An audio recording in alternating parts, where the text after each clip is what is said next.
नमस्कार मित्रांनो, GK check point या युट्यूब चॅनलवर तुम्हा सर्वांचे स्वागत आहे. व्हिडिओला सुरुवात करण्यापूर्वी मी तुम्हाला सांगेल की तुम्ही एक नोटबुक घ्या आणि मी या व्हिडिओमध्ये जे काही सांगेल ते मुद्दे तुम्ही नोट डाऊन करत चला. कारण की हा व्हिडिओ खूप इम्पॉर्टंट होणार आहे आणि याच्यामध्ये तुम्हाला बरेचसे प्राचीन इतिहासाच्या रिलेटेड किंवा संस्कृतीच्या रिलेटेड बरेच मुद्दे सापडणार आहेत. त्यामुळे हा व्हिडिओ खूपच महत्त्वाचा ठरणार आहे. या आधीचे व्हिडिओ तुम्ही बघितले नसेल तर बघून घ्या, कारण प्राचीन इतिहासाबद्दल या स्टेट बोर्ड मधले आपण जे घेत आहे तेच परीक्षेत येणार आहे, याच्या बाहेर जास्त जाणार नाही. त्यामुळे लॉजिकली प्रश्न सॉल्व्ह होण्याचा हे व्हिडिओ माध्यम आहे. ठीक आहे ना. तर सुरुवात करूयात. तुम्ही व्यवस्थित हे व्हिडिओ बघा. 10वा चॅप्टर आहे प्राचीन भारत आणि प्राचीन भारतातल्या सांस्कृतिक गोष्टींची आपल्याला याच्यात चर्चा करायची. तर आपण डायरेक्ट पॉइंट वाईज जाऊ, जास्त एक्सप्लेनेशन करू नये. आपल्याला जे मुद्दे महत्वाचे सापडतात तेच आपण बघणार आहोत.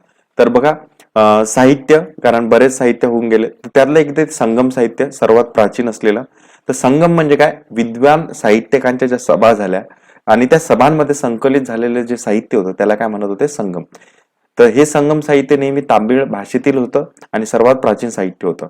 आणि या साहित्यातील सिलप्पीधिकरम, त्यानंतर मणिमेखलाई हे साहित्य थोडेसे आपल्याला प्रसिद्ध दिसतात. त्यानंतर धार्मिक साहित्याचा जर विचार केला तर धार्मिक साहित्यामध्ये आगम ग्रंथ, त्रिपिटक, त्यानंतर भगवद्गीता हे आपल्याला दिसून येतात. आता जैन आगम ग्रंथ हा वेगवेगळ्या भाषेत होता. अर्धमागधी, शौरसैनी आणि महाराष्ट्री अशा प्राकृत भाषेमध्ये होता. त्याच्यामध्ये काय होतं, आगम ग्रंथामध्ये वर्धमान महावीरांचा उपदेश होता. ठीक आहे ना. तर सिद्धसेन दिवाकरने कोणता ग्रंथ लिहिला होता, समयसुत्त, आणि हा न्यायशास्त्रावरील ग्रंथ होता. आता तुम्हाला एक गोष्टी लक्षात घ्यायच्या आहे, नोट डाऊन करायचं. सिद्धसेन दिवाकरने कोणता लिहिला, समयसुत्त. त्यानंतर विमल सुरेने कोणता लिहिला, पौंचरीय हा प्राकृत ग्रंथ लिहिला, त्याच्यामध्ये रामकथा सांगितली आहे. त्यानंतर हरिभद्र सुरीचा कोणता ग्रंथ होता, समराई समराई चखा समराई चखा. ठीक आहे ना, हे लक्षात ठेवा. त्यानंतर उद्योतन सुरींचा कोणता होता, कुवल लयमाला कहा. हे तुम्ही लक्षात ठेवा.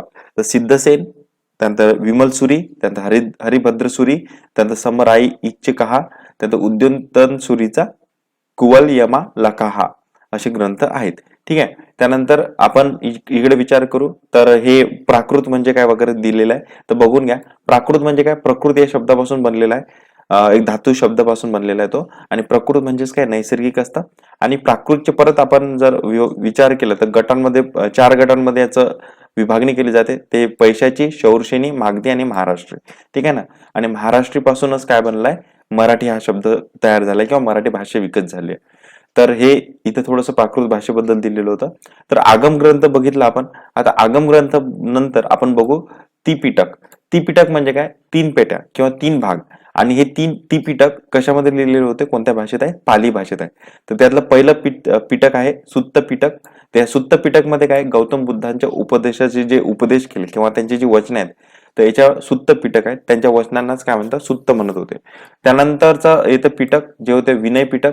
विनय शब्दाचा अर्थ काय होतो, नियम असा होतो. आणि यामध्ये काय झालं की जे बुद्धांनी जे भिक्खू नेमले होते त्या भिक्खूंनी कसं राहावं, कसं वागावं याच्यामध्ये ते नियम दिलेले आहेत. तर काय आहे, विनय पिटक. त्यानंतर येतं अधिधम्म पिटक. अधिधम्म पिटक काय म्हणते, याच्यामध्ये गौतम बुद्धांचं जे तत्वज्ञान आहे त्या तत्वज्ञानाची चर्चा केली आहे. आता हे जे तिन्ही त्रिपिटक आहेत, विनय पिटक, अधधम्मी पिटक आणि सुत्त पिटक, त्या तिन्ही पिटकांचं स्पष्टीकरण करणारा एक आहे अट्टकथा. अर्थकथा नावाचा एक ग्रंथ आहे. ठीक आहे ना. तर तिन्ही पिटकांचा ग्रंथांचा समावेश कोणता आहे, अट्टकथा. त्यानंतर त्यावेळेस ज्ञानी स्त्रिया सुद्धा होत्या, विद्वान स्त्रिया सुद्धा होत्या. तर त्यांनी स्वतःचे अनुभव सांगितले आणि त्या अनुभव सांगणारा जे त्यांची जी गाथा झाली त्या गाथेला काय म्हणतात, थेरी गाथा. ठीक आहे ना. आणि ही थेरी गाथा पाली भाषेत आहे. त्यानंतर येतो हिंदूंचा सर्वात महत्व आणि जगाला मार्गदर्शन करणारा भगवद्गीता. असं म्हणतात की जीवनातल्या प्रत्येक प्रश्नाचं उत्तर जर कशात असेल ते म्हणजे श्रीमद भगवद्गीता. तर हिंदूंचा पवित्र ग्रंथ मानला जातो. फळाची आशा न धरता प्रत्येकाने काय केलं पाहिजे, आपापले कर्म केले पाहिजेत असं भगवद्गीतेत सांगितलंय. आणि भगवद्गीता भगवान श्रीकृष्णाने अर्जुनाला कुरुक्षेत्रावर सांगितली. ठीक आहे ना. तर इसवी सनाच्या 8व्या शतकामध्ये आद्य शंकराचार्य होऊन गेले. तर आद्य शंकराचार्य ज्ञान, वैराग्य या गोष्टीवर जास्त भर दिला. त्यानंतर उपनिषद, ब्रह्मसूत्रे आणि भगवद्गीता या ग्रंथावर त्यांनी भाष्य केलं.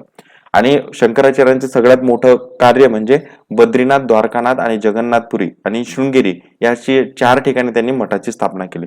आणि वयाच्या 32व्या वर्ष त्यांनी वैदिक संस्कृतीला परत उभं करण्याचं काम केलं. ठीक आहे ना. त्यानंतर बघू आपण अर्थशास्त्र हा कौटिल्याने लिहिला. कौटिल्य म्हणजेच काय, आपले चाणक्य. आणि व्याकरण ग्रंथ पाणीने लिहिलाय, जो व्याकरण ग्रंथ पाणीने लिहिलाय. आणि तो जे व्याकरण लिहिलेलं आहे त्या व्याकरणाला अष्टाध्यायी ग्रंथ हा म्हणतात. आणि ह्या कोणत्या भाषेत आहे, संस्कृत. त्यानंतर पतंजलीने कोणता ग्रंथ लिहिला, महाभाष्य. आणि या महाभाष्य ग्रंथात काय लिहिलंय की पाणिनीचा जो अष्टाध्यायी ग्रंथ होता त्यातील जे त्यांनी सूत्र मांडले होते त्या सूत्राचं काय केलं, याच्यात स्पष्टीकरण केलं. त्यानंतर आता बघूया आपण आर्ष आणि अभिजात महाकाव्य. त्यानंतर रामायण महाभारत हे दोन आर्ष काव्य म्हणून ओळखले जातात. आर्ष महाकाव्य म्हणजे काय की जे ऋषींनी रचले त्याला आर्ष म्हणतो. तर रामायण हे कोणी लिहिलं, वाल्मिकी ऋषींनी लिहिलेलं आहे. त्यानंतर हे जे महाभारत तुम्हाला दिसतंय तर महाभारत कोणी लिहिलंय, व्यासांनी लिहिलंय. तर रामायणामध्ये आपल्याला दिसतं की राम हे कॅरेक्टर आहे, तो रावणाला मारतो. तर ते सगळं रामायण आपल्याला माहित आहे. महाभारत कौरव आणि पांडवांचे युद्ध आहे, त्याच्यामध्ये श्रीकृष्णाचं चरित्र विशेष करून वर्णन केलंय. ह्या सध्या गोष्टी आपल्याला माहिती आहे. तर हे परीक्षेला आलेले प्रश्न आहेत मित्रांनो. रामायण कोण लिहिलं, महाभारत कोण लिहिलं, तुम्ही पेपर अनालिसिस करा, तुम्हाला सगळ्या गोष्टी लक्षात येतील. त्यानंतर बघूयात आपण अभिजात संस्कृत भाषेतील जे कालिदास होते तर कालिदासांनी कोणते ग्रंथ लिहिले आहेत, रघुवंश आणि कुमार संभव. तुम्ही हे लक्षात ठेवा. त्यानंतर भारवीचे कोणते आहेत, किरीतार्जुनीय हे लिहिलं. त्यानंतर माघाचे कोणते आहेत, शिशुपाल वध हे आहे. तर हे सुद्धा काव्य आपल्याला दिसतात. त्यानंतर नाटकांचा जर विचार केला तर नाटकांची किंवा त्या कलाची सविस्तर चर्चा नाट्यशास्त्र या ग्रंथामध्ये केली आहे. तर ती कोण लिहिलाय, तो ग्रंथ कोण लिहिलाय, भरतमुनी. बघा हे मुद्दे तुम्ही लिहित चला, नोट डाऊन करत चला किंवा याचे स्क्रीनशॉट तरी काढा. त्यानंतर प्राचीन संस्कृत नाटकामध्ये जो भास होता त्या भास नाटकाचे स्वप्न वासव दत्त हे कालिदासाचं एक होतं. आणि कालिदासाचे अभिज्ञान शाकुंतल ही सुद्धा नाटकं प्रसिद्ध होती. ठीक आहे ना. आता कथा साहित्याचा जर विचार केला तर गुणाढ्यनी पैशाची या भाषेमध्ये बृहत कथा हा ग्रंथ लिहिला. त्यानंतर विष्णू वर्मा जे पंचतंत्र म्हणून पंचतंत्र की कहाणी आहे, तर विष्णू वर्मा यांनी पंचतंत्राची कहाणी लिहिली. तर हा प्रश्न महत्वाचा आहे आणि बऱ्याच ऑनलाईन परीक्षेत तो विचारलेला आहे. पंचतंत्र कोणी लिहिलं, तर विष्णू वर्मा यांनी लिहिलं. ठीक आहे ना. तर हे तुम्ही लक्षात ठेवा. आता हे लोकजीवन कसं होतं, काय होतं असं दिलेलं आहे. त्यानंतर जे वेगवेगळे कारागीर होते किंवा व्यापार होते ते ज्यांच्या जे संघटना होत्या त्या संघटनांना काय म्हणायचे, श्रेणी म्हणायचे. आणि हे आपण मला वाटतं तिसऱ्या का चौथ्या चॅप्टर मध्ये हा मुद्दा बघितलेला ऑलरेडी. तर हे लोकजीवन काय होतं, पिके कशी खात होते, सगळी माहिती दिली आहे. त्यानंतर हा महत्वाचा मुद्दा इथे सापडतो, कुशाणाच्या काळामध्ये कपडे शिवण्याच्या पद्धतीचा परिचय भारतीयांना झाला. तर तो कोणता काळ होता, कुशाणांचा. ठीक आहे ना. चला आपण आता वैद्यक शास्त्र बघू, विज्ञानाचा पाठ. तर वैद्यक शास्त्रामध्ये आपण वैद्यक शास्त्रालाच काय म्हणतो, आयुर्वेद म्हणतो. आता याच्यामध्ये महत्वाच्या गोष्टी आहेत जे आपण तिसऱ्या चौथ्या चॅप्टर मध्ये तो मुद्दा आला होता तेव्हा मला तो कन्फर्म नव्हता. तर बिंबिसारच्या दरबारात कोण होता, जीविक नावाचा एक वैद्य होता. त्यानंतर चरक संहिता या ग्रंथात वैद्यकीय चिकित्साशास्त्र आणि औषधशास्त्र यांची सविस्तर माहिती दिली आहे. आणि हा चरक कोणी लिहिलाय, हा चरक संहिता कोणी लिहिलाय, चरक या वैद्यांनी लिहिलेला आहे. त्यानंतर सुश्रुत हा शल्य विशारद होता आणि त्याने कोणता ग्रंथ लिहिलाय, सुश्रुत संहिता. ठीक आहे ना. तर या ग्रंथामध्ये काय, रोगांचे निदान, त्यावरील उपाय, त्याची माहिती. या ग्रंथाचा विशेष म्हणजे त्यामध्ये विविध कारणाने होणाऱ्या जखमा, अस्थिभंग यांचे प्रकार आणि त्यावरील शस्त्रक्रिया कशा पद्धतीने करता येईल याची सगळी चर्चा केलेली आहे. तर या सुश्रुत जे संहिता होती या संहितेच्या अरबी भाषांमध्ये सुद्धा रूपांतर झालेलं आहे आणि त्याचं नाव आहे किताब ए सुसूत. म्हणून असं म्हणतात की डॉक्टरांना हा चरक संहिता आणि सुश्रुत संहिता वाचल्याशिवाय पुढे जातातच नाही. तर विचार करा त्यावेळेची टेक्नॉलॉजी किती चांगल्या पद्धतीने डेव्हलप झालेली होती. पण आपण जुन्या लोकांवर लक्ष म्हणजे जास्त फोकस करत नाही कारण आपण स्वतःला मॉडर्न समजायला लागलोय. हाच आपला एक फॉल्ट आहे. असो, वाघभटाने काय वैदिक शास्त्रावर अनेक ग्रंथ लिहिले. तर ते वाघभट होते. तर वाघभट कोण आहे, त्यांनी कोणकोणते ग्रंथ लिहिले बघा. अष्टांग संग्रह, त्यानंतर अष्टांग हृदय संहिता, हृदयाबद्दल त्याच्यामध्ये माहिती दिसते. त्यानंतर सिद्ध नागार्जुन या बौद्ध भिक्खूने रसरत्नाकर या ग्रंथामध्ये रसायने आणि धातू या संबंधितची माहिती दिलेली आहे. कोण होते ते, सिद्ध नागार्जुन. आता जेवढे काही आपण हे ग्रंथ पाहिले आणि त्याची नावं पाहिले ते सगळं तुम्ही नोट डाऊन करा, तुमच्या परीक्षेसाठी ते कामाचे येतील किंवा ते महत्वाचे ठरतील. त्यानंतर आता गणित आणि खगोलशास्त्राचा विचार करूया.